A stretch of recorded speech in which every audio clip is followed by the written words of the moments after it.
اليوم انت هتموتي وتخلفي.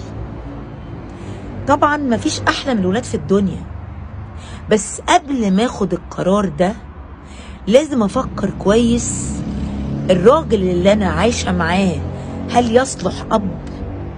هل هو راجل مسؤول شايل بيته وشايل مراته، ولا رامي المسؤوليه عليا؟ هل هو بيصرف ولا مستهبل وسايبني انا اللي اصرف عشان شايفني معايا شويه فلوس؟ في حاجات مهمه جدا يا برنسيس الجميلات افكر فيها قبل ما اجيب الولاد على الدنيا وفي الحياه البائسه اللي احنا عايشين فيها دي. مش هجيبهم في الحياه البائسه وكمان مع راجل او اب بائس او راجل ملوش اي 30 لازمه في الحياه. فكري كويس، هو مش خلفه وخلاص.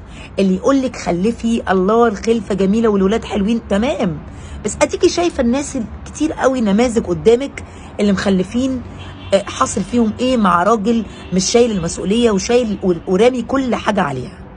فكري كويس يا برنسيسة الجميلات عشان الاولاد مش ذنبهم. اسمعي مني، السلام عليكم.